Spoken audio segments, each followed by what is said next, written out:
and in Paris later in the week. David Martin has our Sunday Journal. This is a big crisis. It's certainly the biggest crisis since the end of the Cold War. Former NATO Ambassador Ivo Daalder is talking about the buildup of 100,000 Russian troops on the border with Ukraine, a former republic of the now defunct Soviet Union, teetering between Russia and Europe. For the first time in a very, very long time, we see major amounts of military equipment in the middle of Europe ready to invade another country. It's happening in plain sight of satellites and social media, punctuated by Russian video of live fire exercises. The thing about Russian Federation armed forces that has always impressed me is how they're able to move real far, real fast. Retired Lieutenant General Ben Hodges is the former commander of the U.S. Army in Europe. When you look at that force, what is it capable of doing? The Russian way of war has always included lots of artillery, lots of long-range rockets. And so I think if there's a new offensive, we're going to see an awful lot of serious, lethal artillery and rocket fire. Ukraine is a big country. Does Russia have forces positioned that could invade all of Ukraine?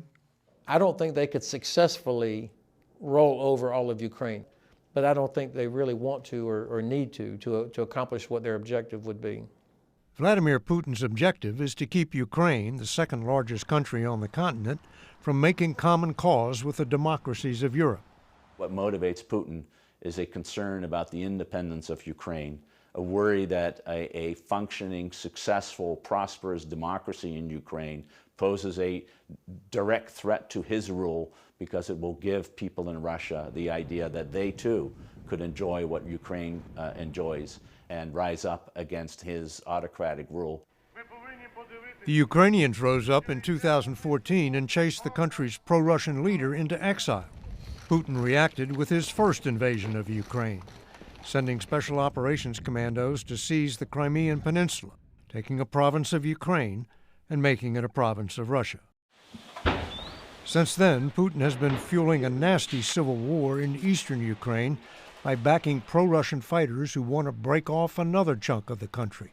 There have been thousands of people killed there over the past 7 years, but as long as he can manipulate what Ukraine is able to do, then it achieves his strategic purpose.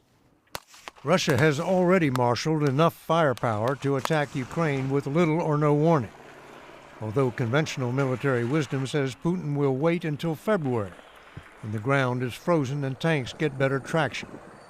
But Putin is scheduled to be in China, meeting with President Xi on February 4th, the same day as opening ceremonies for the Beijing Winter Olympics.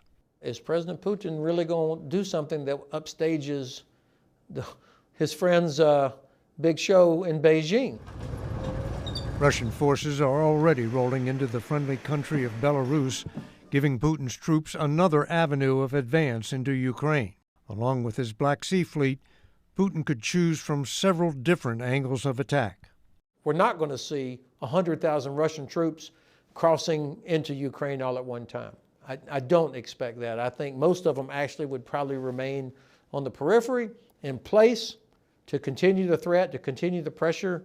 If Putin takes just part of eastern Ukraine, what has he gained? He will have demonstrated that the West cannot stop him.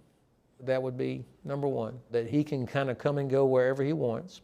If Russia invades, how would it begin? A series of cyber strikes designed to neutralize decision-making authority so that the president and the head of the general staff can't understand exactly what's happening. That's going to be the opening gambit. Cyber attacks have already defaced dozens of the Ukraine government's public websites. But that's just mischief compared to the damage that could be done to banking, transportation, and electrical systems. We're not dealing with Boy Scouts here. These guys are absolutely ruthless at using cyber to wreck all of the structures of a society. They absolutely do not care about the damage that it causes as long as it supports their effort. And part of our problem is that we continue to be surprised because we just can't believe in the year 2022 that a European leader would actually do this sort of thing.